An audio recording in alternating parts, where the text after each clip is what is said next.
All right. It's Erigah, right? That's how they said it? Yeah. Okay, Because that's it's what I like thought. Erica, but with a G. Mm. But yeah, every other podcast I listen to is like, Erigah, Erag. I just want to say, yeah, like a comedy death noise. Just make a Breen sound.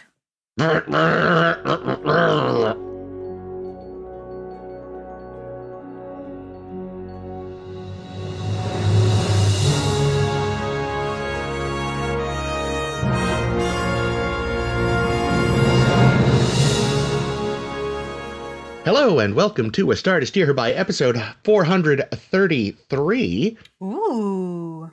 I'm Chris, and joining me today are... Jake. Oh, Ames. Wow, I blanked. Oh, yeah, wow, that's rare for you. It's usually one of us. Yeah. I was totally like, where does Caitlin usually fall in the list? And I totally forgot where I fall in the list because I was gonna try to like vamp for Caitlin not being here, and now instead I forgot myself. No, We're going wild today. Woo! It's nuts. It's Erigah. Whoa! That sounded better in my head. More Breen shenanigans. And the most delicious episode of the season because everyone's favorite supporting cast member is back. That's right. It's the non-episode. No. This bitch. Yumming all over the place. Somehow, I did not notice until this fucking episode. And I'm going to point out, this is now the second time I have seen all of her episodes, that she does not have eyebrows. I don't think I've ever noticed, and I've had to take screenshots of her to put on the website. She does not have eyebrows. And you know, before I said anything, I wanted to be sure I looked it up. The actress does have eyebrows. Have we just decided that, what is she, Barzan? That yes. Barzans don't have eyebrows? I guess so, and she's never had them. Like, I found screenshots from older episodes. She has never had eyebrows. They didn't suddenly say... Well, we've seen other Barzans. We saw the Barzans on that ship. Yeah, for the life of me, I don't remember what they looked like. We should find out, because it could just be her style. Maybe that's Nan's thing. Maybe she ate her own eyebrows. Oh, them. I thought you meant the TNG Barzan, which, again, I don't remember. Though that could be totally redesigned, but there was the people on that, like, the Seed Vault ship. Yeah, a couple seasons ago. So, yeah, sorry. I had to cut everyone off the pass and mention Nan first because I'm a jerk, taking advantage of my position. Yum. It's like being the Primarch of this episode or something. Nothing is working. I should stop talking and just get to the episode. I'm the Scion. You need to keep me alive. Good freaking luck. So, to answer your question, though, Chris, not to interrupt, but it looks like that the answer is no. Barzans do not have eyebrows. Never noticed at the price or at the other non-episode? In the price, they have a slightly different forehead design, it looks like. Huh. But yeah, they have like a little like eyebrow ridge, but it does not look like they have any hair. Wow. Yeah, no, she does have like a little bump, definitely, but well, there we go. So this is now like... That's consistent. The first any of us have noticed. I still haven't. I'd have to look at a picture because you all could be gaslighting me for all I know. This would be I would have to have coordinated with Jake ahead of time. This would be a whole thing. And I'm too lazy to do something like that. So, episode. We pick up where we left off last week. The USS something, or is that in the notes? USS does not appear what? to be. The USS something or other has captured Maul and Locke because they put out an encoded SOS that anyone could intercept. And did. Yeah, so the Discovery pops by because apparently they were going to wait for the Discovery to get there to, beam them to a sickbay for some reason. And they beam them to a sickbay, and Locke ain't doing well. Maul's angry. Luckily, they have a special Breen freezy chamber, so apparently the cold helps them heal, if nothing else. We were talking about the cold in the Breen a few weeks ago, and, now it's like, all right, we're gonna try to talk to them, try to get them to realize we're the good guys here, we're all gonna be pals. This season, remember's book is around, sort of, and they try to have that whole small subplot that we didn't care about, and the writers apparently didn't either because they barely developed it. Book just keeps volunteering for side plots. They really, after him being one of the only good parts of last season, they just forgot he existed this season. It's a wreck. And then, the Breen show up to change everything. It is specifically Primarch Rune, who is Locke's... Is he Locke's uncle, or is he just some guy who needs Locke for gaining power of the Breen throne? He is his uncle, but apparently Locke is more in line for the throne than he is, which is why he needs him. So there's this whole tense standoff. The president of the Federation is back in Canada like she was in season 3 when it was a different vice president. Clearly, yeah. Yeah. So Trina's standing in, which is fine. We all like her better anyway. Oh, damn. Some tense negotiations occur. We find out that Rayner's planet had once been conquered by the Breen, who, fucked with them royally. So he's got some anger about that, understandably. And what's the rest of the anger from? Shoes were too tight. I don't know. Missing out on today's Wordle. Yeah.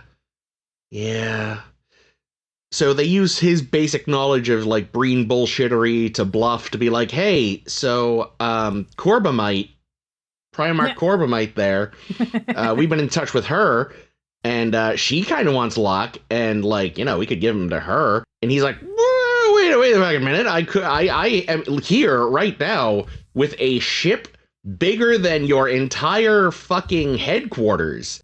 But let's talk. Of course, headquarters. The size of the Federation. Yes, but of course, Locke is on the station, so they can't just blow it up. But they're like, all right, how about this? How about we just don't give him to anybody, and you guys can just keep trying to kill each other, which is what you love anyway. And he's like, yeah, okay, this could work. And then Locke ruins everything by committing suicide.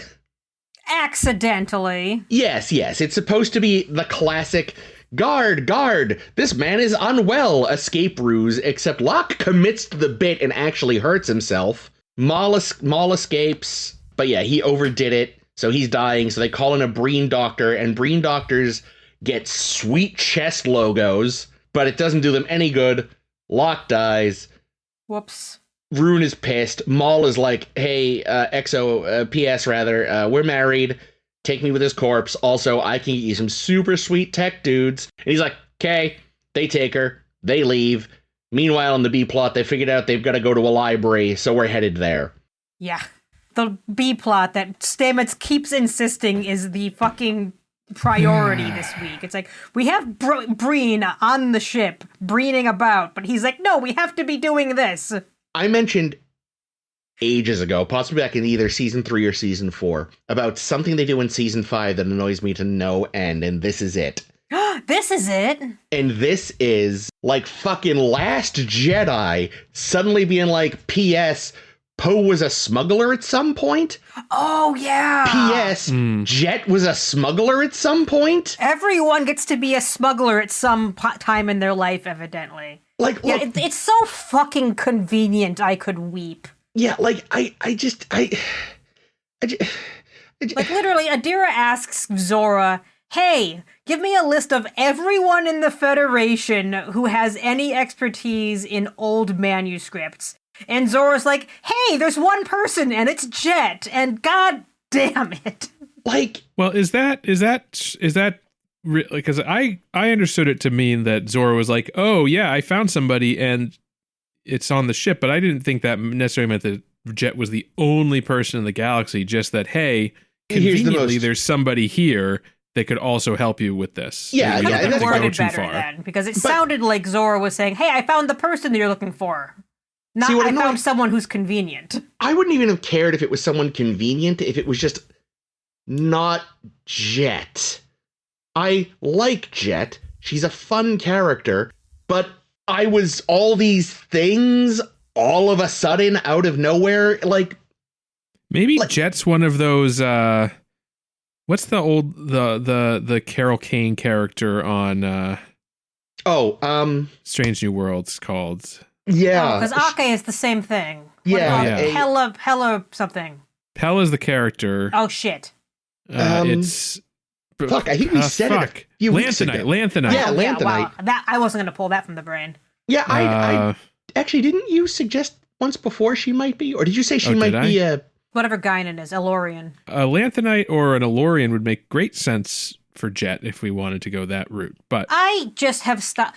I remember when we first met Jett Reno, and I was super into it because, I love Tig Notaro. The character had like the only good one-liners in the show. Yeah. And now it's like that's all Jett does is spew one-liners and barely act and get wedged into plots she doesn't belong in, and I'm kind of done. I honestly... It's not just Jett, though, right? It's everybody. It's like Owo gets a new superpower every time. It's like the writers are like, oh, we need a character to do X, and then they go to the big spinner on the wall and just like pull it, and whatever, you know, oh, okay, it's going to be Jett this week. Yeah, Jett's the rare books expert. Why not have this be an original character who has insight instead of, oh, we have an excuse to let Tig Notaro like vamp around the ship. Yeah, and that's the thing. It's for me. It's like I don't even mind. I still like Jett. I still think her whole shtick. I'm fine with it. It's just like this feels shoehorned. Yeah. Again, Absolutely. like when all of a sudden Poe had been a smuggler out of nowhere. When, I don't know, because he was supposed to have joined up with Leia very young. So, like, he was a smuggler for like 2 weeks. But this, it's just they miss it up, Chris. They meant to say he was a snuggler with that Power Ranger chick. Oh, that's right. But yeah, it annoyed me at the time. It annoys me now. It's like, I was pretty annoyed. It's like, again, either make it somewhat original or fuck it. We've got the new mystery bridge people. Make it one of them. Make it, you know what? I'm going to say fucking heresy. Make it pissing fucking Linus. No, that is heresy, and that's too far. That's a bridge too far, Chris. Okay, I don't want to talk to Linus anymore. Admiral Vance. That I could super buy. He seems like a bookish type. Actually, you know what? Deep-ish cut. Bring back our buddy from season 3 who was a comms guy. And have it be like, maybe that was his name? I think it was the bird yeah, like it's like, look, I spent all day waiting for a phone call. When it didn't happen, I was looking up books. I was very bored. He talked to a bunch of couriers, it actually would make sense. Yeah. The man is probably a font of information. That would be kind of interesting. I wonder if that's too deep a cut, but maybe. Like, or also, maybe, like the library card idea itself is fine. Yeah, I have nothing wrong with that idea. All that stuff. It's just shoehorning this new background into Jett. Again, even when it was fresh, I was like, fucking what? I just don't understand why we ever have to have any characters that have knowledge type expertise in anything when we have Zora. Mm-hmm. Because Zora is the fucking ship. And is super smart and could find out all this shit just by searching Google. Yeah. I'm curious about Zora's kind of expertise, because Zora also jumped to the future, of course. So all the sphere data that it's built upon is also like, has she been caught up to speed with literally everything? I guess it's true. Like she is literally all knowing because she is the sphere data, but her knowledge ends. When 800 years ago. So I guess she does have a big gap. But so like, does Tiggs. But so does Tiggs. True, exactly. So like anything, but like literally anything in the universe, Zora should know because she is the sphere data. You know what they could have done? And I realize I'm using my like big joke voice, but I actually mean this. They could have gone, we could try to fix Fred. That would be good. They've still got his head. I like that idea. They could be like, fuck it, it's a long shot, but maybe. And no, I'm here for this. They completely forgot about Fred. Yeah, they did. They forgot that when an android doesn't have a head, they can still work with it. Yeah. They could have pulled Fred out. They could have pulled him out of the little ass show off cupboard like they like doing with androids. Yeah. They could have even involved Jett in this because Jett's an engineer and would know how. Yeah, she could be the one that figure out how. Him.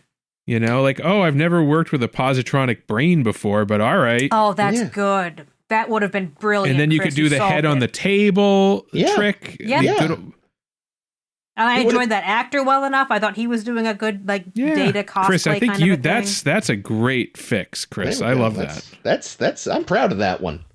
I hope it comes up in your I don't even think that's a deep cut. I think if the writers were serious people, which they're not, they would have come up with that but they're not because like I say, when they need a character to do something, they go to the big boards, give it a spin, and whoever it lands on, and they have it, even though this is theoretically a serialized show, they have absolute amnesia about any concept that they introduce from one episode to the next. The only thing that is serial about this is the overarching plot. Yeah. Guys, now, what is more stretchy?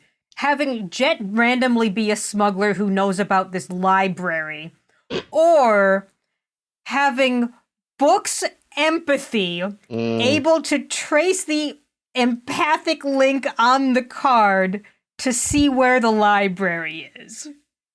Because Jesus Christ, I nearly shat. It was the stupidest thing I have ever fucking seen when Stamets is like, wait, Book, you have empath powers that I don't entirely understand, so I'm going to make up new ones for you right now. Touch the library card and tell me what you feel. Is there any precedent in Star Trek for people being able to sort of, like, leave empathic impressions like that? God, who knows? I feel like there was something about something like that, where it's like if you had an object that had like a psychic imprint on it. Yeah. But it's such a vague notion that I can't say. It somehow not only lasted 8 centuries, which, okay. At least. But it's also connected to this ever-moving library. Like, that just, again, like, it feels like it sort of belies... Well, then again, Surak's Katra lived in a fucking pyramid for millennia before Archer got his dirty, grubby, filthy hands on it. If the idea is that Marina Drex, who wrote the book that we're looking for, put an empathic imprint on this card of where the library is, it moves all the time. Yeah. How does it update? That's what makes absolutely no fucking sense at all. Well, it doesn't make sense. Don't get me wrong. It definitely doesn't. But, having said that, they did establish in fucking season 1 of this show that psychic links are instant telephones, because, you know, Michael and, there's a tiny Vulcan in the card. Yeah, what's his name? Sarek. Thank you, Jesus. Yeah, her and Sarek had a couple of psychic phone calls, and, like, but yeah, that just, like, that thing, I'll give you a Katra, I'll give you 2 living people in the same fucking century, like, but... person thought really hard at a thing, and now it's still this powerful 8 centuries later. I'm like, even by Star Trek metrics, I'm like, guys, this is... And Book has never done this before, and he's somehow able to just feel real hard. Like, when Stamets said, hey, you have empath powers, I thought Stamets was just being a fucking psycho. It feels like you almost want Book to be like, that's not... What do you think? Do you know how my people work? Like, what? Doesn't Kes have a thing like that where she can pick up like the latent psychic energy? Maybe. Isn't that how they found like Coldfire or something? I want to say it was in Time and Again. Like she knew where to find Paris and Janeway on the planet. That's entirely possible. She could track them through time. Oh, was that the planet with the Burger King uniforms? Yeah, that was the Burger King uniforms and the disaster. Kes did somehow tap into something, yeah. I feel like that's when they introduced the idea of Kes has psychic powers, was that episode. Right. But also, she was supposed to be, like, unusually strong even for an Ocampa, I think. And she was in the space where she wasn't, like, looking for... She was in the right planet. Yeah, like, that's... It's, for me, it's... There's so much, again, I am totally willing to buy. It's just the fact that it's been so long and it's this card that makes me go, fellas, they have to replace my fucking tap T-Pass every 5 years because the chip, like, runs out of juice. Come on. Yeah, it really, really feels like they needed, we want to go to this library. The library's going to be super, super cool. How do we get them to figure out where it is? We'll come up with something later. And then, like, on day of filming, they still didn't have something. It feels like that. I mean, it's better, again, to invoke The Last Jedi. It's better than, like, maybe you hold up the card to a star map and it reveals the location. Oh, my God, yeah. That fucking... Yikes. Oh, that movie's so bad. Yeah. Yeah, but speaking of Stamets, I also found Stamets, like... absolutely unhinged. Like, the fact he's losing his tiny mind. Like, freaking Tilly is trying to go off and have a life and, like, go back to her students where she belongs. And Stamets, like, grabs her by the shoulders. It's like, no, you have to stay here and help me and Adira because this is the most important thing ever. And then Book comes in saying, I could use a plot, please. I've run out of things to do. And Stamets is like, yes, work with me on this thing and don't do anything else. I don't think poor Tilly even actually ends up getting to contribute after all that. It's Book's magic forehead. Tilly is there to tell Adira they did a good job asking the computer to solve something for them. Oh, it's so fucking dumb. This is I forgot how badly Tilly the didn't have to be here. Kind of falls apart at the end. I love that Book was like literally in both plots because I guess like I wonder if they communicated to each other what they were doing because it's like, okay, Book is absolutely needed for the Stamets plot. Book is also absolutely needed for like the Non and Maul plot, and it's like that he's like clocks out of one side of the scene, clocks in on the other side of the scene. Yeah. I mean, he literally has to. Like, that's what finally he's like, fine, fuck, we'll figure this out so I can go to my other job. I'm on both call sheets today. Shit. Yeah. I have a date with 2 different girls. We can do this. Just 3 companies, this shit. Yeah, that's, I will say, though, again, the fucking sweet winter jacket they put Hugh in looked so good. I'm like, why isn't that jacket just part of the uniform? That looks amazing. But speaking of jackets, the 2 security guards that the little girl beats the shit out of, they were wearing some weird Starfleet security like badass leather jackets, and I don't understand why. Well, they were all like, the impression I was under was because they looked to be roughly the same cut as Hugh's. He just wore it better. Is that I think because they were in this like freezing room, it was just like a winter jacket, so they would stay warm. Now you would argue maybe they went to the war college. It's the 30-odd century. You can't tell me their programmable matter uniforms can't just keep them warm. But Hugh looked good, so I'm not going to complain. Yeah, I don't know. Well, apparently. Yeah, other people weren't affected by this, just these guys. Well, they were in there like long term. Other people kind of coming in and out, so I get that. But yeah, the entire security force. Hugh beat up more people than these people did. And Non and everybody else gets their asses absolutely handed to them by Maul. I found that to be very, very entertaining. I mean, we joke about Worf getting Worfed all the time. But really, that's just the history of Starfleet security. They exist to get fucking steamrolled by everyone. Like, but it's one thing when they did it with Worf, it was to demonstrate like, oh, look how powerful this alien is. They can take out Worf with barely breaking a sweat. In this one, it's like this little fucking girl just kicks their fucking asses and like flips them upside down. Yeah, well, she knows, like they weigh nothing. She knows Spinuzzi and Aikido. She definitely does. Yeah, like Hoshi. But that's what I mean, though. Like, that's the problem. Is very rarely does Starfleet security actually succeed in their job because. Oh yeah, they're terrible. Then there wouldn't be a plot half the time. But again, you think you'd figure out better ways to. Well, right. I like if I'm writing this, I'm like, okay, it's ridiculous to have this fight in this scene. Yeah, she really should have just bolted. Well, at some point, they released some kind of a fog in the room. Well, that was the chair or what, but like the room got filled with fog. That was her. She kicked a pipe out of the bed, and that was actually kind of fun. Right. Because the problem is it's kind of a blink and you miss it thing. But she kicked that off, and it was like liquid nitrogen or something similar. It made her cuffs fragile enough for her to break them, which is what allowed her to have that is clever. Yeah. But again, which they is did fine. It so quick, like easy to miss. But like, here's the thing: she's done that.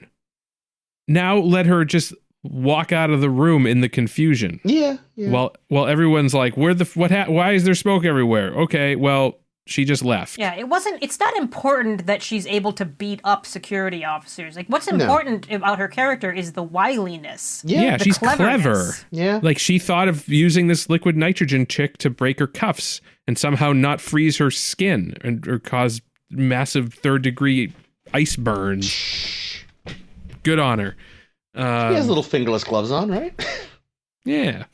So, yeah, I don't know. I would have had her just escape. Yeah. But, but the little thief. But look, we hired a fight choreo guy.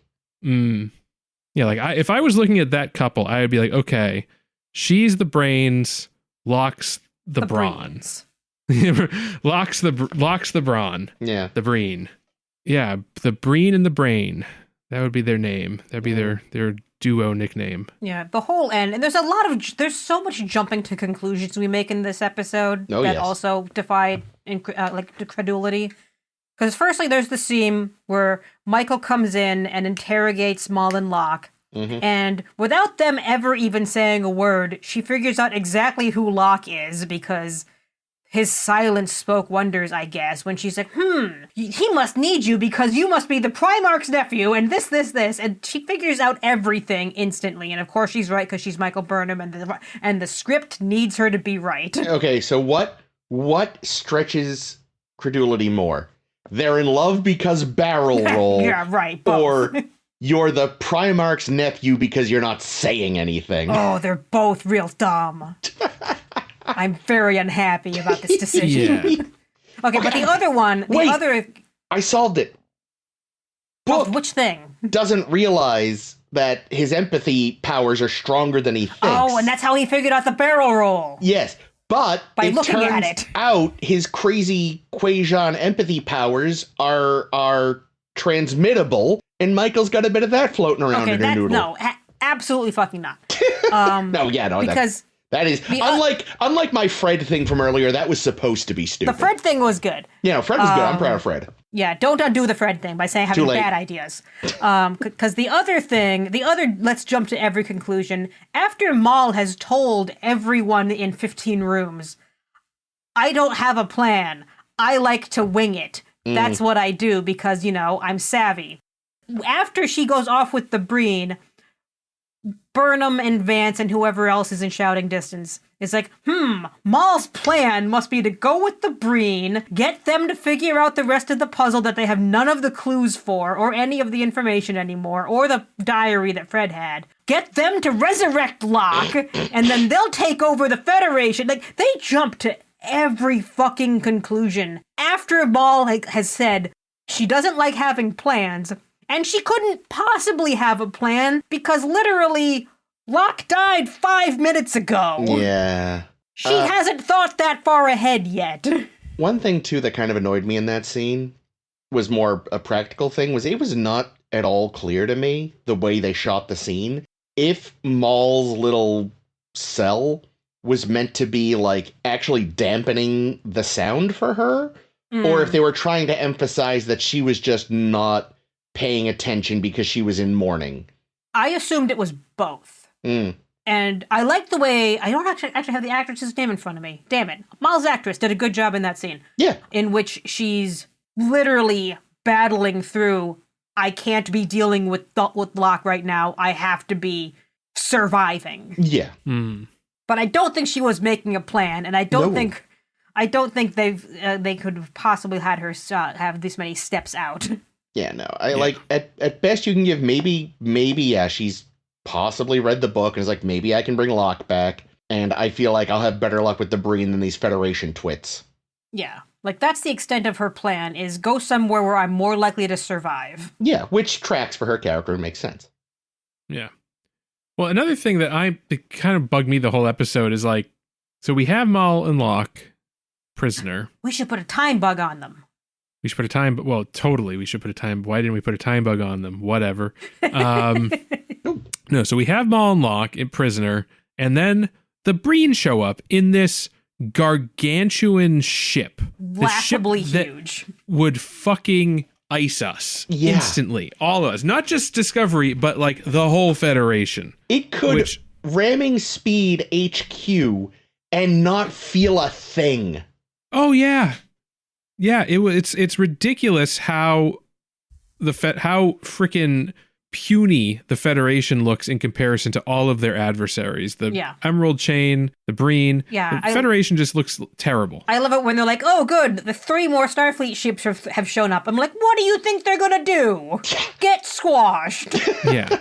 And then the Starfleet people are all having this conversation well, we gotta stall them. We gotta da-da-da-da-da. We got to have this big negotiation. And then they have this negotiation scene, but it's all everyone's kind of lying and it's not above board. And the whole time I'm just give them Maul and Locke. Why are we saving Maul and Locke? Why are we saving Maul and Locke? If we would solve everybody's problem, our problem, their problem. We don't like Maul and Locke. They're criminals. Let's hand them over to the fucking giant ship that's going to destroy us. I mean, and then you know what they're not going to, you know what Maul and Locke aren't going to be able to do if we do that? Hunt down the other clues, because we have all the clues now. They have none. They don't know shit. They didn't go to Whistle Planet. They don't know what's going on. We will have the upper hand and we can go find this whole thing. Well, I suppose the concern is that, I think they even say this, like their concern is that if they hand them over, even though they don't have all the clues, they could tell the Breen, like, hey, they're after something badass. And that would just spark the Breen to be like, well, we want this. I mean, they could already do that. They've already done that. Maul says that at the end of the episode. Well, yes, but that's what they were trying to avoid the whole time. They failed very badly. Yeah, I would have just given them both over to them. Because here's the thing. I don't think Maul told the Breen about the founder. What the fuck is it called? The progenitor. The progenitor stuff out of desperation. Because she saw like, okay, they're going to kill me if I don't. Yeah. The Erigah is kind of beside the point when we're going to get killed regardless right now. Yeah. So if I'm Starfleet, I'm just like, okay, Breen, you want these two prisoners? Great, take them. Hey, one of them's really injured, but I'm sure your doctors can fix him right up. Go for it.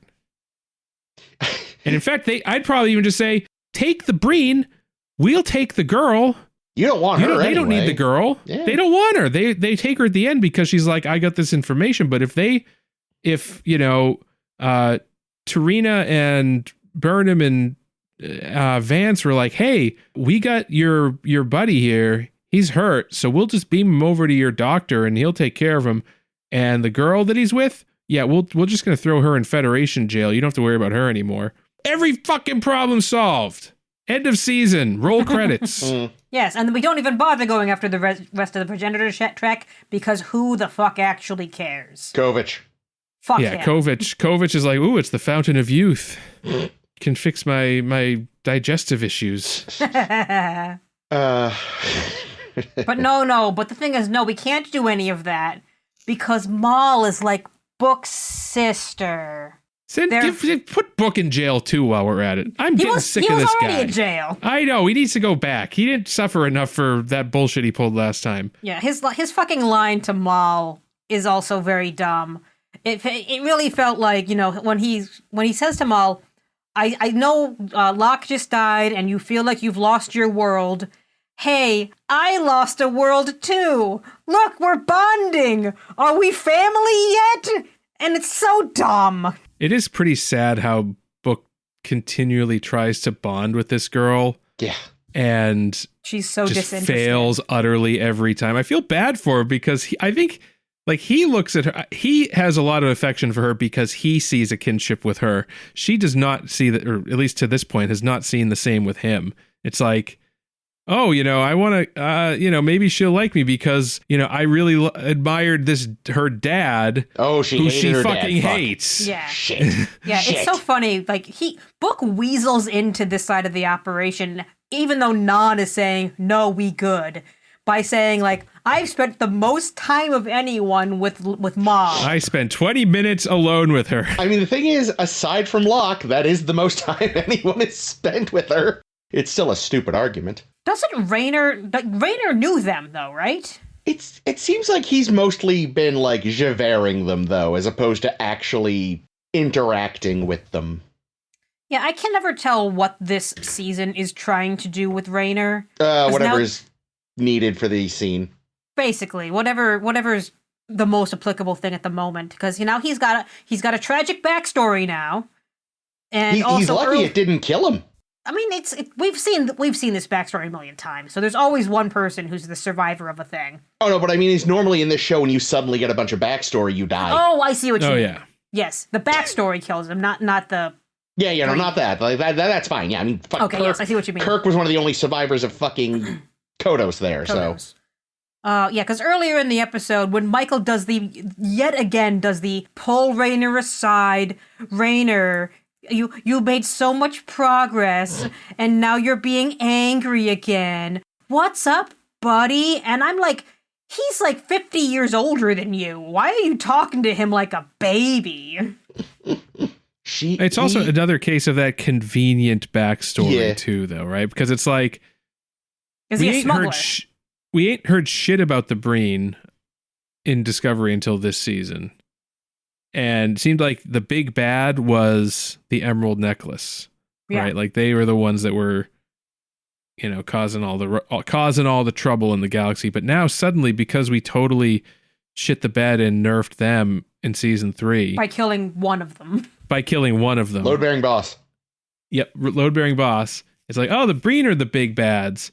Oh, but we never established that anybody actually had any problems with the Breen, and we need that connection. So, okay, I guess Rayner, who for some reason started out the season as like an expert on catching smugglers or something, like that was his thing. Did he catch Reno? No, he didn't. Well, she would have been a baby. Or no, he would have been a baby. He wouldn't have even been born yet. The time gap is the issue. Well, we don't know how long his species lives.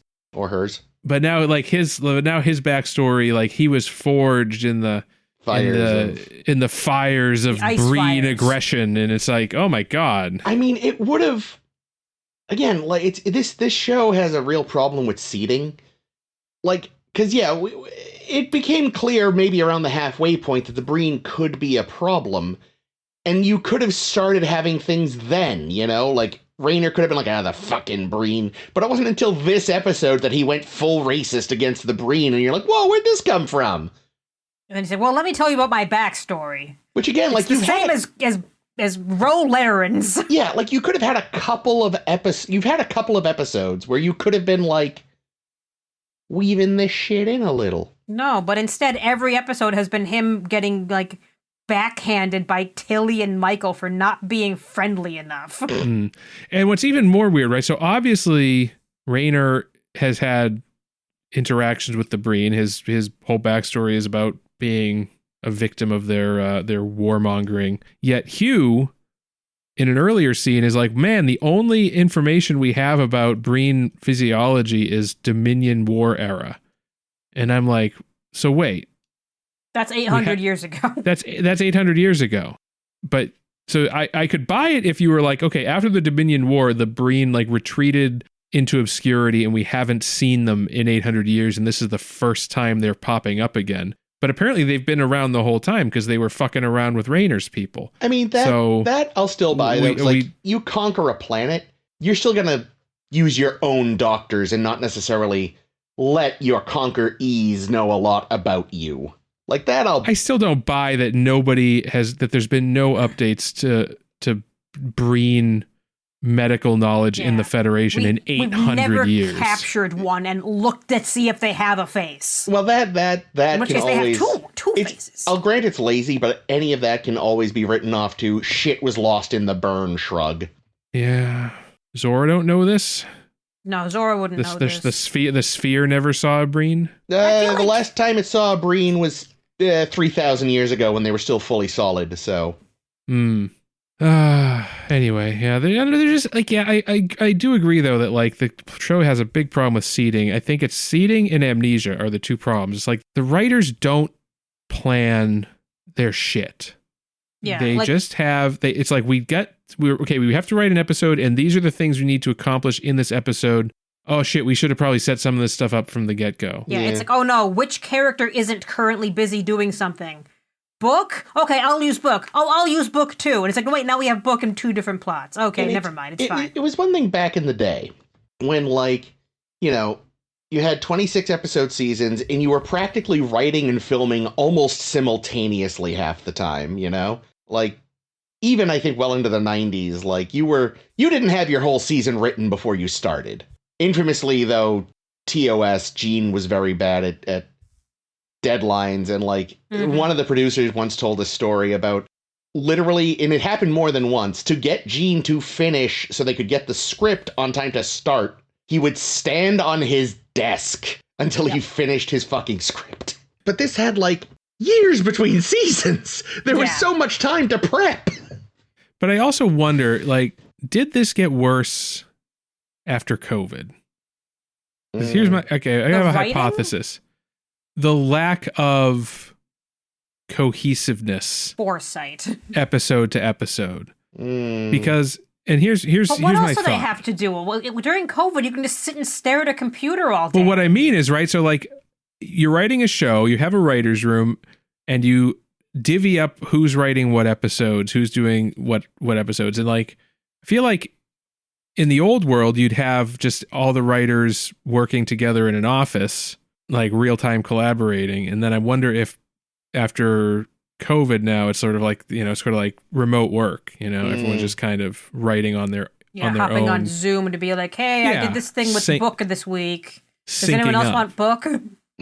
Because you see those like videos of like those old writers' room meetings, and it's all just like people sitting around a circle with a whiteboard. Yeah. I'm like, yeah, okay, I could see how you could come up with some pretty cool through lines doing stuff like that. But maybe it is. Maybe it's like the change in how writing processes worked just meant that you didn't have as close collaboration when you really, really needed it. Maybe. I'm just pulling this out of my ass. I have no evidence to back this up. I will say, like, I am a big fan of hybrid work and remote work whenever applicable, and I feel like 9 times out of 10, when some jackwit tries to claim that it's really important to see each other in person, and you go, why? You get a blank stare, because in reality it isn't. But this might be a case where, I feel like an artistic collaborative effort maybe is, Ames, you've said it before, like, there's a very different feel even with us when we record in person versus remotely. Yeah, we talk over each other less. Well, a lot of that's just the delay. Yeah, well, there's that. And the headphones don't help. But also, like, as someone who, for work, whenever they say, okay, everyone open up this big, what do they call it when they have a big whiteboard document that everyone can write on? One of those things. Yeah. Like a Figma board or something. Yeah. Everyone go jump in and like, put your ideas down. I hate that shit. It's much easier to like have a conversation in person for that kind of thing. Yeah, and that thing is like so much like, like what I do for a living rarely involves collaboration. I am a back-end processing bureaucrat.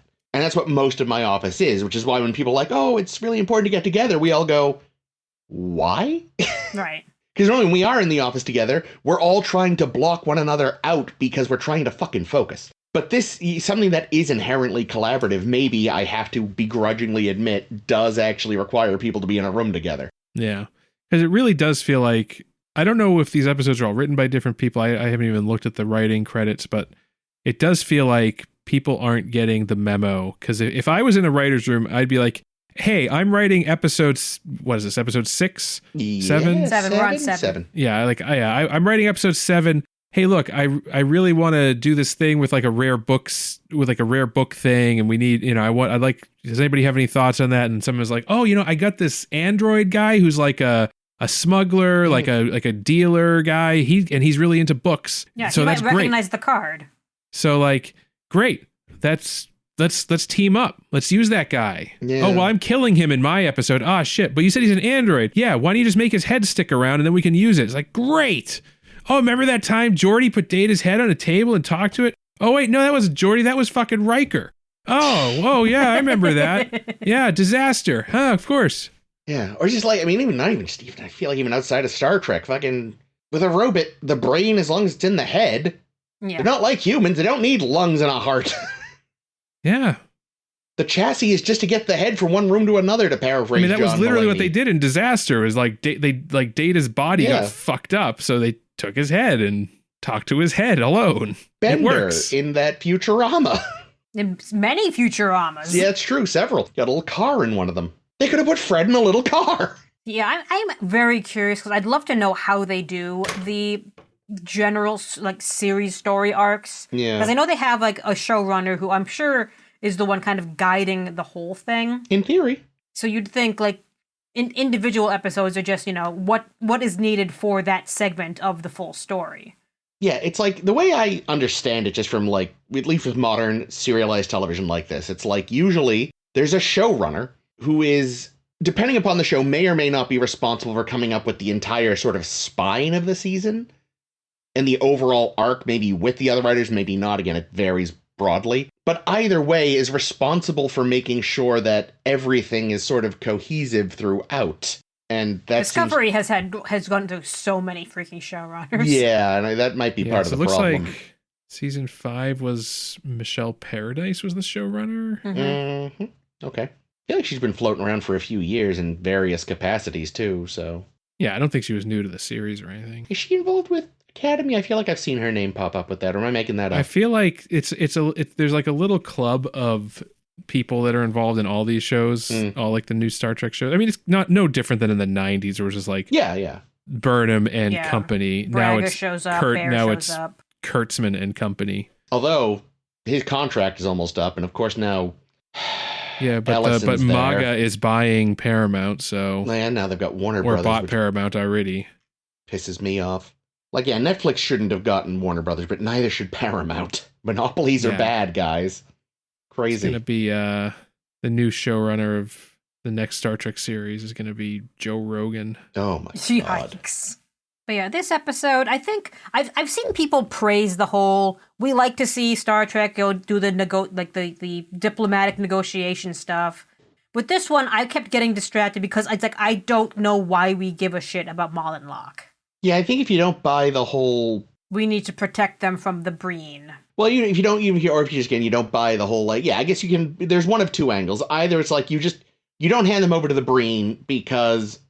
It does feel like, even if you're not racist about it, the Breen, the impression you're under is they're kind of brutal. Maybe you don't give them a prisoner, because that would be jerky. But the prisoner is their own people. Yeah, well, one of them isn't. Locke never asked for sanctuary. Yeah, well, that's mean. So if you don't buy that, that's one thing. And then if you don't buy the, we don't want them to maybe spill the beans angle, then yeah. Like me, I was like, fine, whatever. You don't want them to spill the beans, whatever.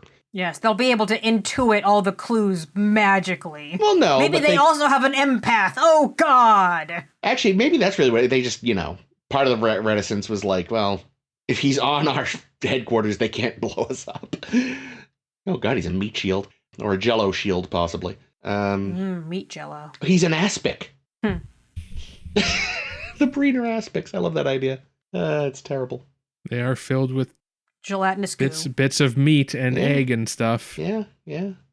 Overall, I found this one kind of dull.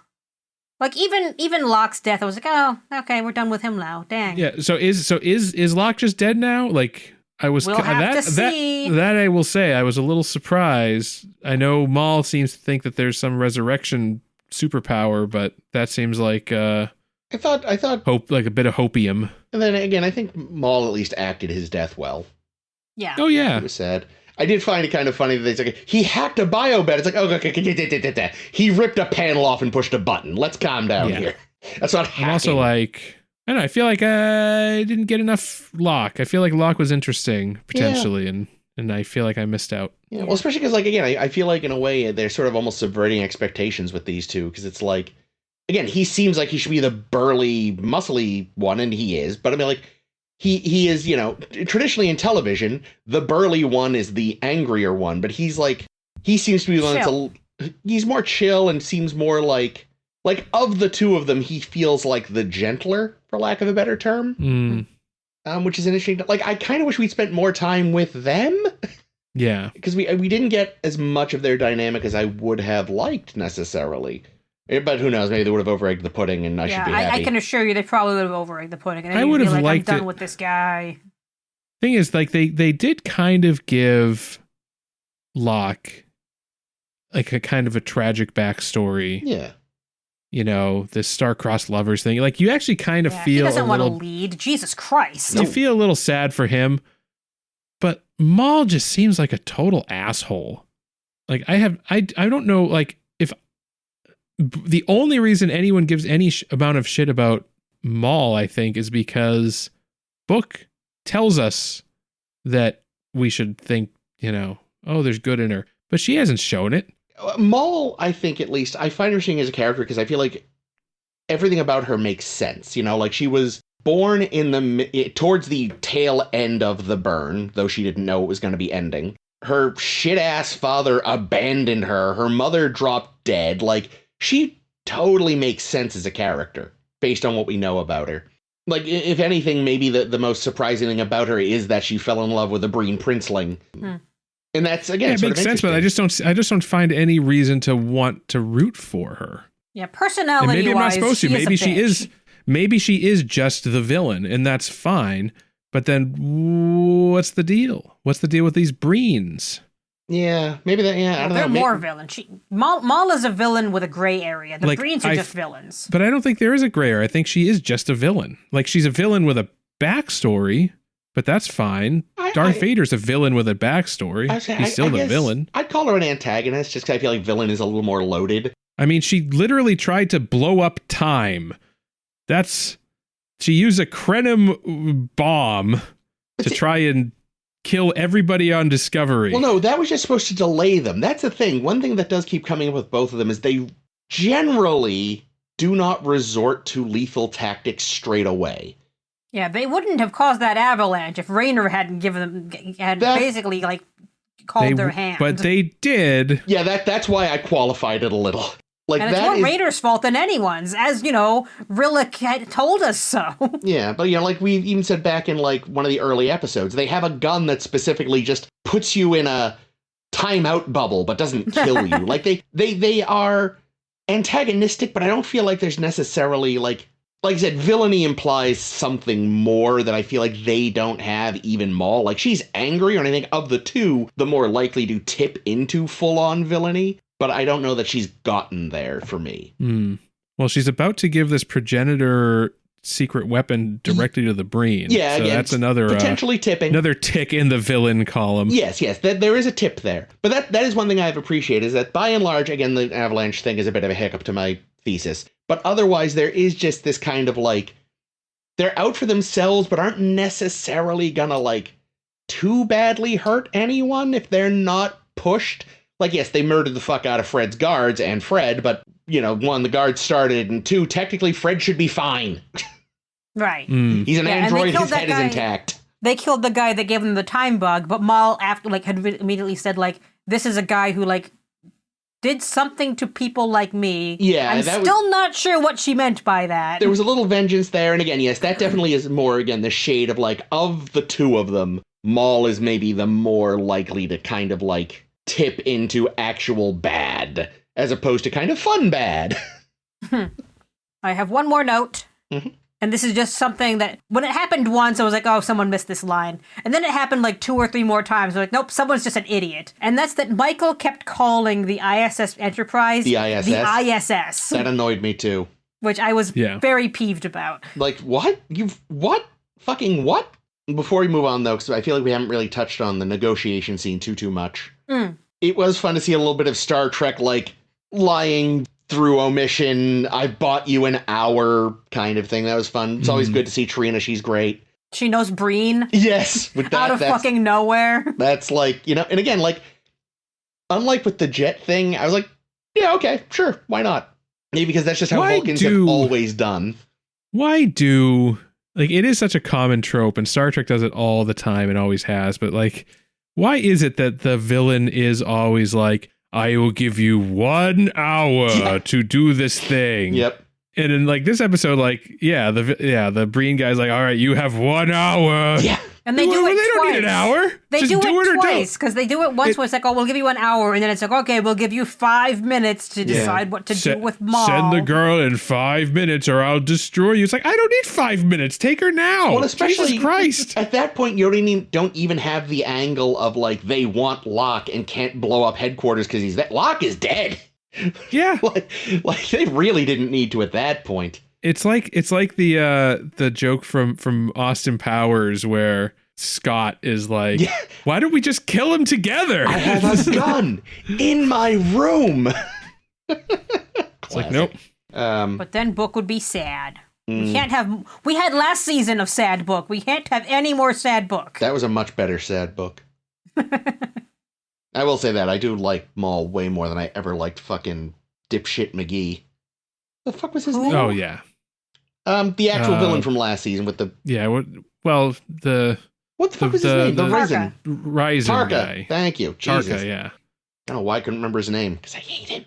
I don't know. That's the thing, though. Like, I like Malin Locke more than I like Tarka. Yeah. But I like Tarka more than I like Rayner. Because I've gotten very sick of Rayner. I feel bad for his actor. I feel like he has managed to, even as the character has been all over the place, he at least has felt like, still somehow feels like the same guy. Oh yeah, the actor's very good. Callum something. Yeah, like other actors I feel like would have had trouble with, like, who am I from week to week? Like, yeah. And like, while the writing is doing that, he at least feels tonally... He's mood swing, the character. Yeah, but he still feels like the same dude the whole time despite that. And so, credit to him on that one. Because that is not easy. It's not easy to act, uneven writing well. Especially when you're a brand new fucking character like this, Like, we think back to poor Nicole DeBoer having to step in as the new Dax, and, like, her and the writers figuring the character out all at once, knowing full well, like, they weren't going to get to develop her. Yeah, we have one season with you, and we're in the middle of 15 other plots. And also Good luck. And also you're replacing a beloved character, and people are mad about the fact that she kind of, like, I'm sure even at the time people were like, what the fuck happened there? I'm sure the nascent internet had rumors. This at least Nicole DeBoer is one thing. I don't know. I would compare Rayner more to like a Rayner type character, where it's like someone coming in as a recurring guest. As a guest, but also someone that's sort of set up to have a chip on their shoulder right from the get-go. I think Rayner was a way more successful character. Well, she was more... Mostly because she was more well-defined. Oh, yeah, in her fewer appearances, or just as few appearances, she was more consistent. She's more consistent, and I feel like I could recite a biography of Rayner. Yeah. Like, there was a lot of depth. The writers did really well with that character. Michelle Forbes did really well with that character. Rayner... Yeah, all of his biography came out of this episode. Yeah, it's like... They just don't, and I don't even think TNG as a whole was a great show for character building. No. Agreed. DS9 was far better, but even that was just light years ahead of what they do in Discovery for developing the side characters. Yeah, like someone like a Rayner, like she was like in her couple of episodes, she built on her own for what was best for her character. Yeah, Rayner is being shoved into the mold of a Discovery character. Yeah. And every time he's like, but I also have all of this baggage. They're like, no, get in the mold. Cram. Yeah. Yeah. And Vance even tells Michael, like, get your first officer in line. It's like, this guy was a captain a week ago. Well, that I will say, the reasonable thing there is, like, he was, like, being really awkward in a meeting. Like, I feel like Vance, like, yeah, could you... He should not have been in that meeting. Yeah, that should have been like Burnham and Vance and the captain of the other ship that was there or something, Yeah. Rayner had no place at that meeting. He had a place there because the writers needed to remind us that he doesn't fit. And he doesn't like the Breen for some reason that we're going to find out. We must punish him for it. Michael's going to get to give him a scolding. Because he's a bad boy. It bothers me slightly that the two antagonist races that we've seen in Discovery since we've come to the future have both been green. What does this show have against green people? That's a good question. Oh, you're talking about the Orions. Yeah. The Orions and these guys.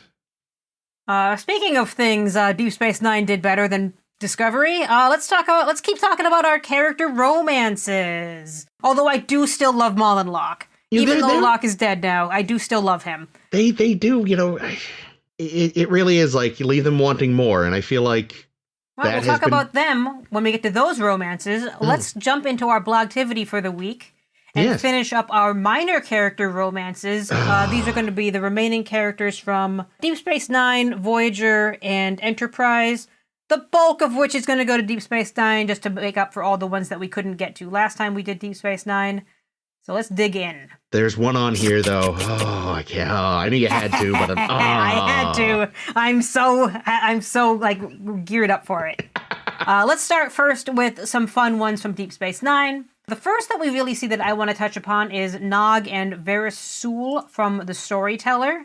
Yeah, Jake claimed he forgot this one entirely. I still don't remember it Now, even when I'm looking at the screenshot, I don't remember this at all. I'm not going to lie. I had, I saw this slide and thought it was a different one until the other slide came up. I was like, oh, hold on, wait, then what was that one? So Storyteller, is that the one with O'Brien in the cloud? Yeah, that's Old Man Yells at Cloud. There's two plots in the Storyteller. There's the Old Man Yells at Cloud, and then there's this girl who is the new, princess of her this is that district one. Okay. on Bajor. And they kind of help her figure out a land deal or something? Yeah, pretty much. They help her be a better leader during a time of some kind of, more diplomatic negotiations. We love them so much. And Nog and Jake both kind of have a thing for her, but I think we kind of rooted for Nog because he actually connected with her in an interesting way. Yeah. And it's also early super misogynist Rom, so Nog. So it was kind of surprising to see. Yeah. Again, as Jake's, I don't remember it super well. It kind of started to come back to me, but I unfortunately just don't remember it well enough to have a huge impression. That is a 90s ass headband they have on her, though. I will say that.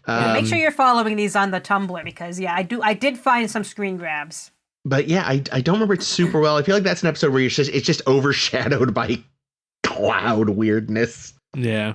I mean, it's an episode about, man, Bajor's a fucking weird place. It is, yeah. Don't let them in the Federation. Yeah, no. They have a little girl that's running this government for some reason. They have this town that will be destroyed by a cloud unless an old man yells at it for a while. Yeah, what a bonkers planet. Yeah, so that's a fun one. It's an early one. Yeah, I would recommend at least that side of the plots from the Storyteller because they're cute. Kids being adorable. Next one, this one's fucking hot. We always love seeing, this is first when she's Vedic Win and Jero Esso in The Siege. Yeah, oh my god, such evil fuck energy. Such connivery. And then the total backstab at the end, which totally tracks. So good. Yeah. She throws him under the bus and then jumps in the bus herself. That's a great way to put it. Yeah, no, that's a great one. She's an opportunist and through, even with not Ducat later, it's the same thing. She uses them and loses them. Mm-hmm. No, she's great. Yeah, this one, you get the impression that, she is literally just here for the power of it. Oh, yeah. I mean, and, dick when she wants it, but is very willing to drop it once it's potentially going to be more trouble than it's worth. Mm-hmm. Yep. And with this guy, it definitely was going to be because his kind of takeover thing was not going well. No. Oh, yeah, he failed. He failed so hard. epically. Whoopsie. Was it Lee Nallis who took him down? Who figured that out? Goodness. I can't keep my Bajoran freedom fighters straight anymore. There's too many of them. Gonna say Dax. Dax probably helped. I mean, everybody was involved, but I remember there was that was the one where Kira had been replaced by Lee Nallis or something. Right. Did they have to evacuate? Bajor was get out Federation? Was that yeah. one? Okay, yeah. Moving on. So Jake's got a number of Jake Sisko, not this Jake, got a number of relationships all over Deep Space Nine.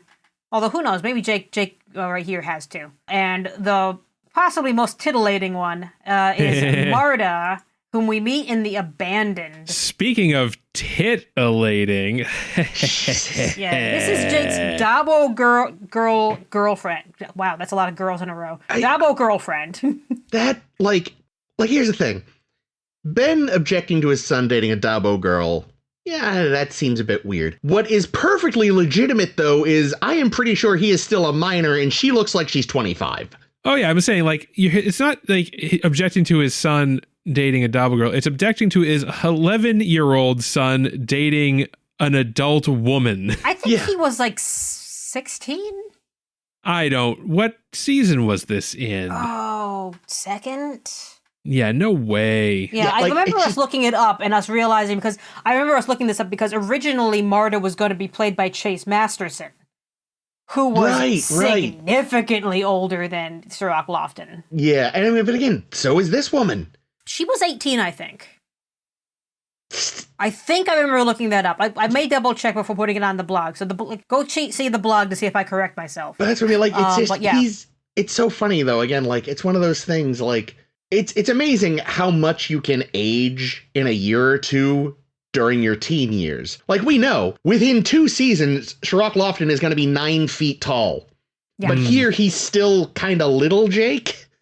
That's true. And she is an 18-year-old who looks like an adult, so it is just like, Also, it can't be season 2, because this is in the episode The Abandoned, which features the baby Jem'Hadar, and the Jem'Hadar are introduced in the Jem'Hadar, which is the season finale of season 2. Thank you for checking that. This has to be at least season 3. Okay. Yeah. It's just the age gap is so weird. Even if it's not actually that big, it seems big. Because again, she's an adult-looking teenager. She seems very much more mature than him. Yeah. Although they bond over like etymology or something. Something sciencey or brainy, yeah. They were into bugs, and she was like, "Teach me about bugs, Jake." Yeah, that sounds right. And Ben was very impressed by her cleave, as something she said. Bugs. So then he was also impressed by bugs. Yeah. Yeah, it was very strange. And again, it's one of those things that, like, if I was the, whatever teen boy, and this slightly older, very attractive one was looking at me, I'd be like, this is great. But that's why adults are supposed to... You like bugs. Yeah, that's why adults are supposed to be there and go, okay, hold on. So she is only 2.5 years older than Sherlock Lofton. That is wild. That's a lot. But that's like those years are puberty. That's what I was saying. It's amazing. Once he hits it, he shoots up. Yeah, that's what I mean. Yeah. It's astounding what 2 years is. Like 2 years, 30 to 32, whatever. 14 to 16, Jesus Christ. Yeah. So you might be right. If she's 18, he might be 15 or 16. Yeah. I think so. Yeah. I'll do the math later. Right now, let's finish going through. Our pictures. But I did want to comment though, other than the age gap, the costumer on this episode has to be dragged out and shot. Yeah, I mean, the costumer in so much of DC. That is awful. How many Dabo girls do we just see full underboob on? And, I mean, like there's like a way to dress women sexily and scantily, but this is like. It's shoving it in your face. There's an episode of It's Always Sunny in Philadelphia where Dennis decides that he wants to be a fashion designer. Oh no. And he just keeps designing these like horrible things that just like they're just horrible. And this looks like it was designed by Dennis Reynolds. Oh, that's true. Yeah. And the thing is, again, it's one of those things where it's like, it's never right per se, but like when the actress at least was older and like, it feels a little less gross than when, like, she is just on the right side of legal. And it's like, Mm-hmm. Yeah, and I think you were meant to feel, like, conflicted about it. Because it's like, oh, Jake's dating a Dabo girl. It's supposed to feel kind of scandalous. But I feel like they wanted to be scandalous for a reason that wasn't quite the right reason. Exactly, yeah. Like, it's like, no, that's, my problem isn't what she does. It's that there's a weird gap here. So who's next? In like a year, maybe Jake will go back to her. But first, we have more of Jake's dates that we see. Because in life support, he and Nog get to go on a double date. And it's the most awkward fucking thing I've ever seen. That's what I thought the other one was until I got to this slide. I was like, oh no, this is the terrible misogynist date. Yeah, when I think of Nog on a date, this is what I think about. Yeah. And he did not do well. He did not pass the vibe check, as the young folks say. Yeah, so considering awkward. He insisted he go on this date, insisted that Jake and his girlfriend find a second woman for him to be able to accompany. And then he acts like that. Yeah. Mm. Well, and he didn't treat Varys like this. Like, that's the strangest thing is, like, we've seen him in the previous episode interact with a woman whom he kind of fancied without treating her like absolute dog shit. Yeah. It's strange. Maybe because this is also insufferable Nog, though. Yeah. Remember, like Nog gets a lot better as a character over time. This is back when he was a piece of shit. I think maybe too with the other girl, it was like because of the nature of the way the relationship sort of started. She was also like a princess or something, so maybe that helped. Yeah, this is like... He didn't feel like he had to talk down to her. Yeah, this is a slightly different cultural context, I guess. But yeah, it does. If nothing else, it just serves to show how much he grows as a character. So it's useful in that regard, but terrible date. Yeah, terrible date. I mean, Jake and his girlfriend were fine. Yeah. Yeah, it was just Nog bringing the whole place down around them. Yeah. Mm-hmm. Gross. We have more Jake action. Don't worry, guys, because this is a weird one. This is Jake and Onaya in the Muse, and gross. Yeah. Another inappropriate age gap. Oh, absolutely awful. Yeah, and also, I mean, she is just actively, literally a predator. Yeah, oh, yeah. She's some kind of emotional vampire thing. And it's so gross. Yeah, but again, But it's meant to be gross. Yeah, and it's not like Julian's relationships that you're supposed to feel bad for him. No, or even like the earlier one where it was like it was gross, but the writers wanted to be gross for one reason. We thought it was gross for another. Here, we and the writers are all in harmony as to why this one is gross. But yeah, I don't have much to say about this other than yeah, she's pretty bad. Thank God. I mean, she did inspire him pretty well, sure. I guess. But yeah, thank goodness this is slightly older Jake, because it would have been even worse if he was still like, babby Jake. Here, at least he looks more like an adult. Yeah. This is a couple, long enough later that, he has grown. He has since, had his growth spurt. Yeah. Moving on. Speaking of weird, gross things that we could have done without, Garak and Zial. The producers insisted. I assume. This is the producers and the writers giving Garak a beard. Giving Garak a raging case of the not a gaze. Yeah. No, and this is the perfect screenshot, by the way, Ames. Oh yeah, Garak looks like he's not at all into this kiss. No. Zial is the only one dragging it along. And also, again, he could be her father. I mean, I always kind of see this relationship as a young woman who's kind of disconnected from her culture in a lot of ways. She never lived worlds. Yeah, she never lived among Cardassians. When she did live among Cardassians, they largely rejected her. So here's somebody, an older man, an authority figure. I think she's more infatuated with him than he is taken with her, and I think it was his job to tell her no.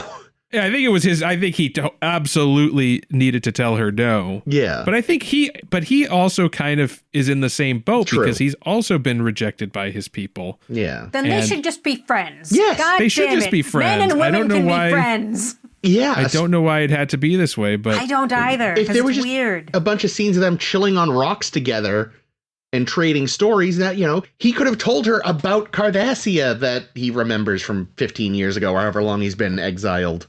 Yeah, that episode in which he spends the whole episode of, I forget which one it is already. It might be For the Cause, perhaps. Sure. When she wants to go sun on rocks with him, and he assumes she's going to have him murdered or something, and he's very paranoid the whole episode long about why she wants to sun on rocks with him.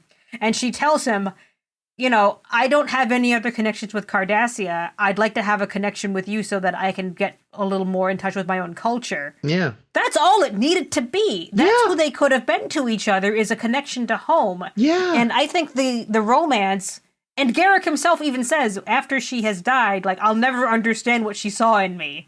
Why? Why did this happen?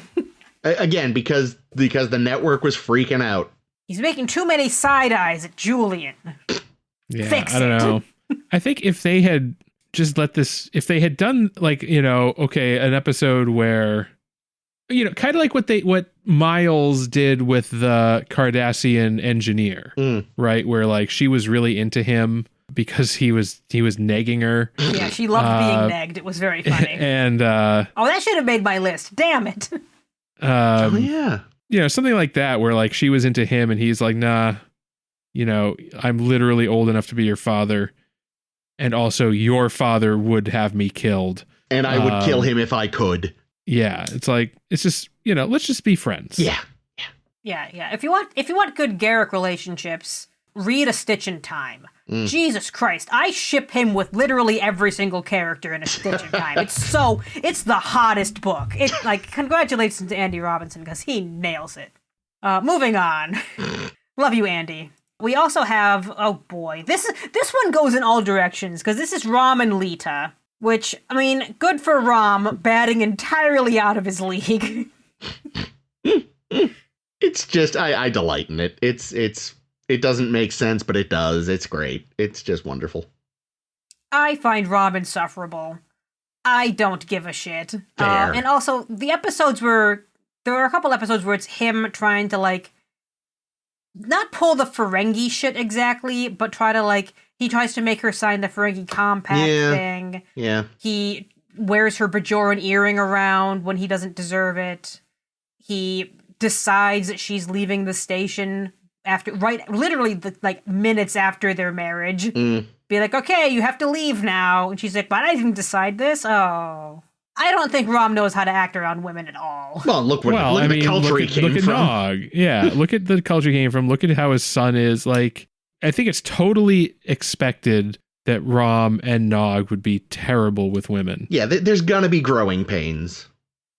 So what the hell does Lita see in him? Is it just that he's slightly nicer than other Ferengi? I don't know. I think that Ferengis are well hung. Lita is from a totally different alien culture as well, and maybe they have their own. They like strange. Yeah, maybe they have their own kinks. Maybe he makes her laugh. Oh, that's good. She laughs at him. That's a different type of makes her laugh, but that's fine. He's so funny. He keeps tripping on things and face planting, and I find it hilarious. Yeah, it's Jessica and Roger Rabbit. Yeah. Ooh, that's a good relationship. Oh, fuck. And now he's the Nagus. I didn't sign up for this. Speaking of the Nagus, I'm pretty sure, let's find out. Yes, it is my next slide. More Ferengi weirdness. God damn. Like, for all the Ferengi that you think should never, ever, like, have this kind of relationship, Zek and Ishka came out of absolutely fucking nowhere to me. I mean, of all the Ferengi men, Zek is like the misogynist. No, but he isn't. That's the problem, is that, like, he's like the most respectful of his woman. He pinched Kira's ass so many times in that first episode. True. Well, he had to say, like, if you touch me again, I'm breaking your hand off. But he doesn't make Ishka go around naked. He changes his whole government because of her influence. That thing, she just came along and completely changed him. Oh, wait a minute. Yeah. Hold on a fucking tick. When did they start dating? Was it after the Prophets scrambled his eggs for an episode? I think so. Maybe he was never fully unscrambled. Oh my god. Have we tested his blood? Could he be a changeling? Could he be a changeling? I mean... Ooh. But yeah, no, it single-handedly changing all of Ferenginar? It doesn't make sense in a lot of ways, but I love it because she just came along and just 180'd everything through their sheer power. He's a senile old man. And she is just a force. So does she love him, or does she love the opportunity to progress feminism on Ferenginar? That's a good fucking question. Is this after... No, yeah, this has to be before the Magnificent Ferengi, right? Yes. It is before Magnificent Ferengi. Okay. I was like, maybe she got swapped with a changeling. Yeah, no, I just think when they unscrambled his eggs, they didn't quite fully do it, and he was a little more open. Or even if they did fully fix him, but he remembered that, and it kind of lingered or something. I don't know. I don't know. I think it was entirely the writers thinking it would be funny. Look, here's two characters in Quark's life that will cause the most conflict. I remember absolutely detesting this episode. It's so contrived and stupid and full of like the Ferengi nonsense I don't like. I mean, I will admit, I don't remember the episode super well. It's one of your favorites, Chris. I'm sure it is. But I, if nothing else, too, even if I didn't like the individual episode, I would say that what I'm mostly remembering is the consequences of it, which I delight in. The consequences being feminism for women on Ferenginar? Yeah, just completely upending Ferengi society. You'd think that all of Zek's minions would have him killed. Like we saw in the Nagus, when Quark was briefly Nagus. Everyone tried to get him killed. Why is no one trying to kill Zek? I do not know. I want to try to kill Zek. Oh, man. Anyway, they're a weird duo. Very. But yeah, I am glad that it does cause like some more like progress on Ferenginar, even though it's so fucking fast and out of nowhere. It's a little weird. But I don't know if I buy them as a couple because of it. Yeah, it maybe makes a little bit more sense if he's in it for the, pure pleasure, and she's in it for the, hey, It's the Nagus, maybe I can upend society, which tracks for her. And as the kids say, get a girl. Gross. Oh, here's one that's not gross. Here's an actually really good one. And here's the most annoying thing is in all of Martok and Cirella's time in You Are Cordially Invited, they are in the same shot for like a split second. Yeah. It was so hard grabbing this screen grab because it's blurry and shit. Because literally they're on opposite sides of a corridor, and then she comes forward, he puts his hand up to like let her down from some step or something, and she walks right on by his ass. Yep. And he is so devoted to her. Power move. Say, like that's pretty like representative of their relationship. It kind of is. Oh god, he loves her so much. We've talked about it every chance we get. Like one of the best. He loves it when she stomps on him and it's kills so his cute. dog. And kills his dog. Oh, it's so good. It's okay when Cirilla does it, but if Christy Gnome is doing it, suddenly it's a problem. Because that was her own dog. That's fucked up. This is her boyfriend's dog that she hated. No, that would also be fucked up. Yes, it would. Because it's Klingon culture, I think we're more inclined to accept it. And he seems okay with it, too. Yeah, since he's okay with it. It was consensual pet murder. Now, did she kill the dog, or did she just release it into the wild? Yeah, she let it out. Yeah, I think she just let it out. Did not last. Or, that's the thing, we don't know. It could have very well survived and has led to a grand pack of targs. Yeah, this targ just, he moved it to a farm upstate. It's like Arya Stark's direwolf that she sent out into the wild, and then it became the leader of. That wasn't in the show. I'm spoiling books for people, but in the books we see Nymeria briefly in the show. Oh, do we? Okay. I couldn't remember, but yeah, in the books, like she's a good girl. There's legends of like the small folk tell tales about like this massive direwolf that's like terrorizing the Riverlands and leading a pack of wolves. I'm sorry. Are there knockoff hobbits in Game of Thrones? Hobbits? You said small folk? Oh no, that's in Game of Thrones language. That just small folk just means like the peasants. Oh, okay. I thought maybe they had their own version of halflings. No. They're regular people. Okay. They're just like anyone that's not like a noble is small folk. Oh, that's awful, and I love it. It's kind of perfect for the tone of that series. And he was small folk, and she's fancy, so good for him. Yeah. Yeah, that's true. Like they work together in an interesting way. She is definitely like the one who wears the pants. And he is totally he wears okay whatever with that. Klingon things he wants. Yeah. Yeah, they're cute. I like them. Yeah, they're the best. Moving on, we do have a bunch more to go through. Let's jump through because this is my favorite. This is Win Adami and Angel Tanan. Oh, she was another relationship of convenience. That son of a bitch. She was so into him until she found out who he was. But again, she was only into him because she saw through him that she could connect with the prophets or something. He kept dropping the buzzwords, and she was like, "Yes, prophets." I think she was maybe also a little more into him than she was Terrence Stamp. Oh yeah, I'd agree with that for sure. Like, especially in this image, like this is a moment where she is actually just in the moment and not scheming. This might be one of the only photos of Kai Wynn not scheming in the entirety of DS9. I mean, the thing is, like, because he's the one scheming. True. Exactly. It's like this is the play getting played. True. True. She thought she was I got this guy, I'm going to ride him to the top.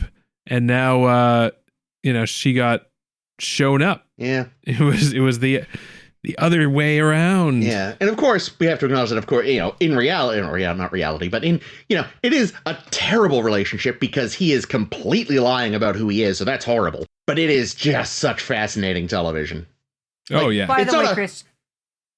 Sorry, I had to look this up because it sounded wrong in my brain because I think this has come up a myriad times. It's not Terrence Stamp. It's Frank Langella. Right. I think I do that every time. I was like, this sounds familiar. This sounds like a Framka Jansen moment. Frank Langella, yes. Two different actors who don't even look that much alike at all. I think they had similar hairlines for 5 minutes in the 90s, maybe. Sorry, you guys were saying? Yeah, no, it's a good relationship as television. Like, it's amazing to watch, but it's a terrible relationship because totally false pretenses on his part. So that's horrible.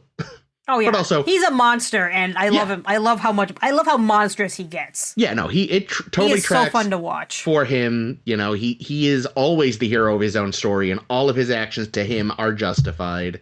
Very cool. Yeah, frankly, yeah, and they're just the two actors, like Alemo and Fletcher, have such like chemistry together. Yeah, like you can tell they just attacked these scenes. Yeah, and they attacked Soulbor as one does. That's their kink. Oh, no. I'm going to move us on because it has been a while and we got to finish this up at some point. We're getting near the end, though, because now we've jumped into my Voyager one, so there's only a few left.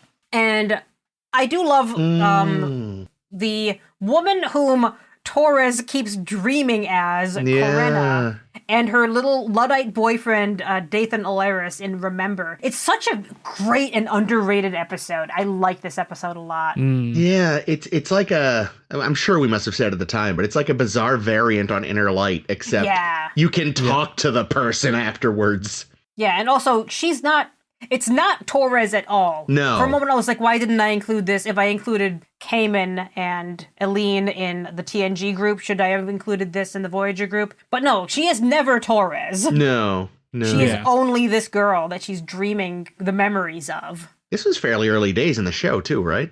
Yeah, I think so. Yeah. Good episode. Kind of half forgot about it, I have to admit, though. But yeah, no, that was really good stuff. The two lovers are just very, very cute together, and it's super, super tragic because she has to get him killed. Yep. Whoopsie. What can you do? Anyway, I like bringing this one up because it is an episode I like people remembering. Another episode that I don't know if I like the episode, but I like the pairing in the Q and the Gray of Q and Susie Q. They do act off each other well. Well, Susie Plaxton is just a bomb. Yeah, sure. I don't think she's ever acted poorly against anyone in this show. Yeah, in her multiple appearances. But I think particularly because she's a big actor, and Delancey's a big actor. Yeah, I think they both can chew scenery. Yeah, and the two of them together, like it could have really clashed, but it ended up working pretty well. It is very much though like a political marriage. Oh yeah. Yeah, but they liked each other. You can because they even said like they'd been on again, off again for millennia. Yeah. And you can see I can see that being the case. They can see the two of them working out and not working out and fighting, but then making up and. Yeah. Yeah, I think again, like Jake said, I think it's a perfect pairing of actors for those parts too. It might not have made sense otherwise. Like you needed someone who could match his energy and his weird. Yeah, so always good to see her. Mm-hmm. We got one more from Voyager, and it's Chris's favorite. I did have to be that bitch and bring up Henry Janeway and Shannon O'Donnell. Because their love is the only reason why Catherine Janeway exists today. It is astounding that they somehow created an episode of television that had me rooting for fucking corporate land developers. Like I said it at the time, I'll say it again now.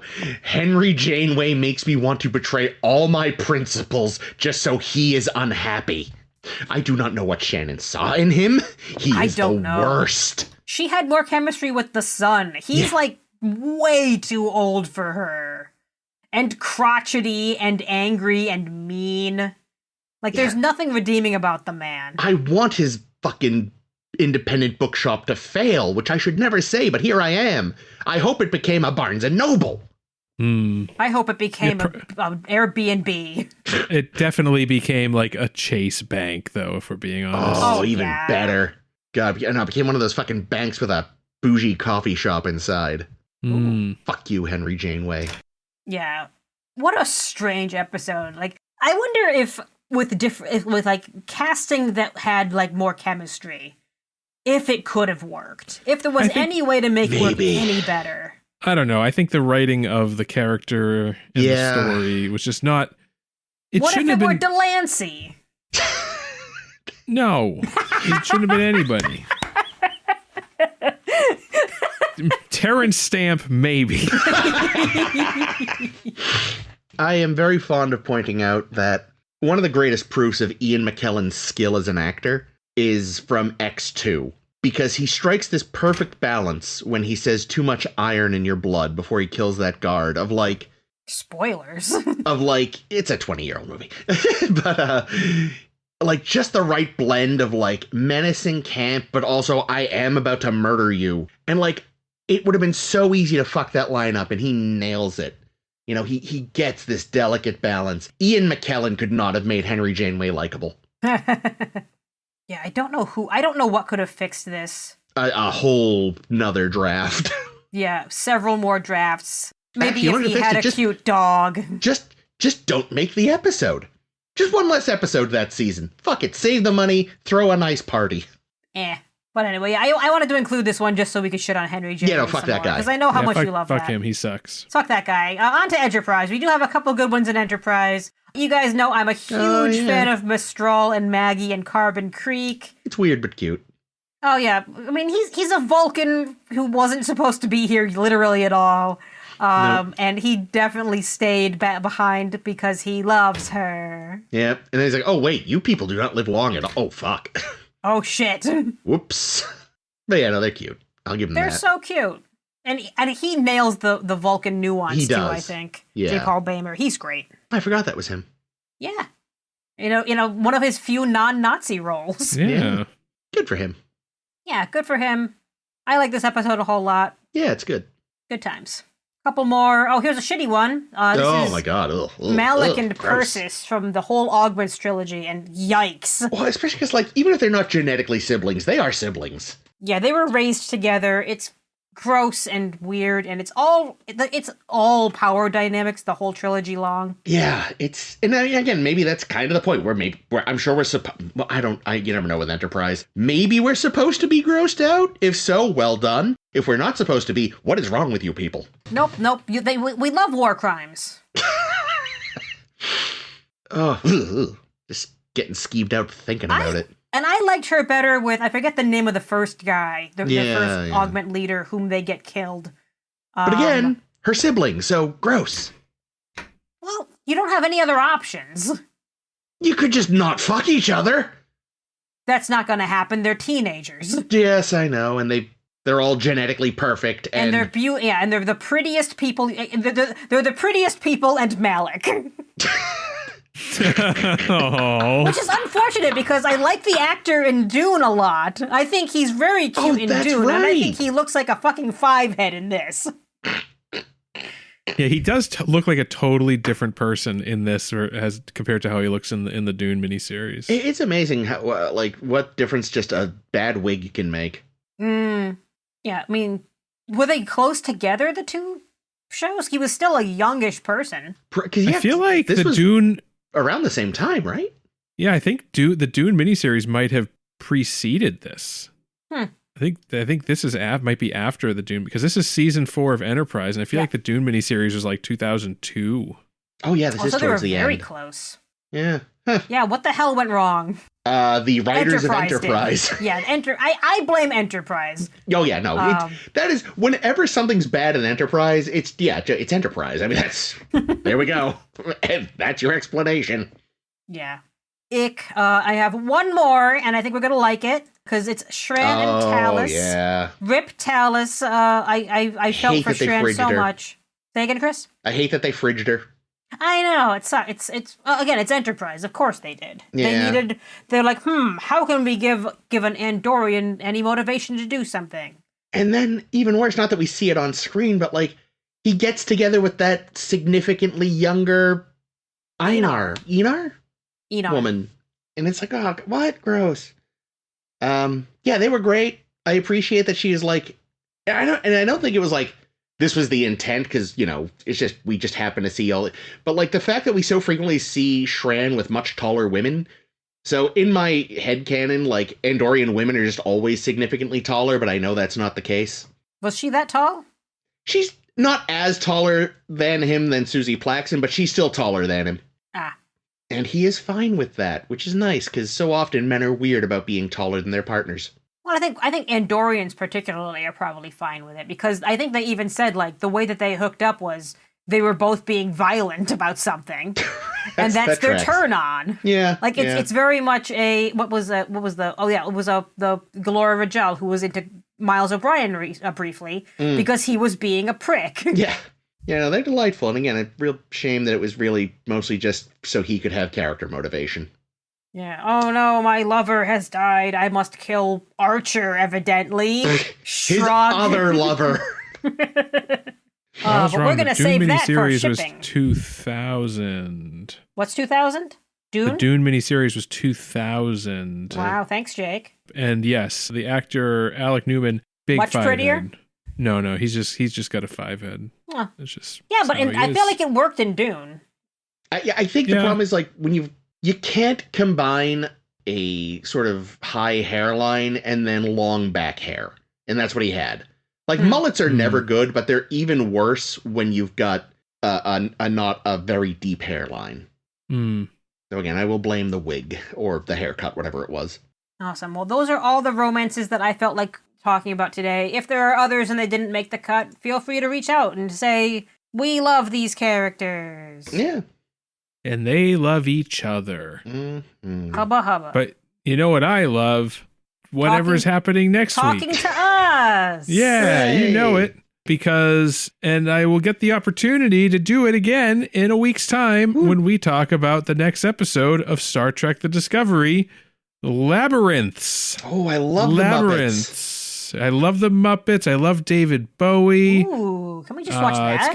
It's gonna be great. We can do that weird like contact juggling thing with the ball. It's gonna be cool. So yeah, that's coming up next time. But until then, if you just can't wait to hear more from us, got good news for you. We've done this 432 other times. And then some.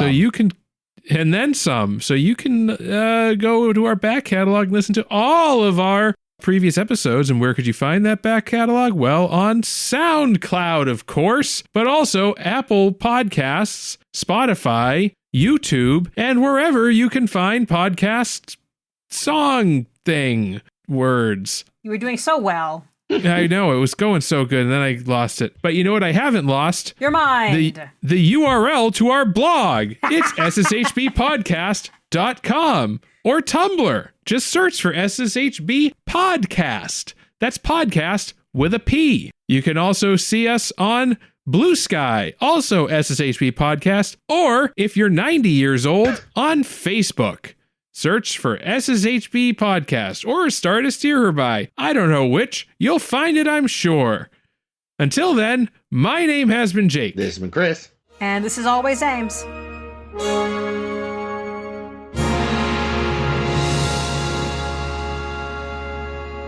Jake, I need the power to share screen. I need the power of Grayskull. Cool. They just announced that Brian May has contributed to the soundtrack for the new movie. Ooh, Brian May of Queen. Who or Queen? Queen. What new movie? Okay, so I'm going to start with the bad news. Leto is Skeletor. Oh, for fuck's sake. Oh, Christ. Stop giving this man work.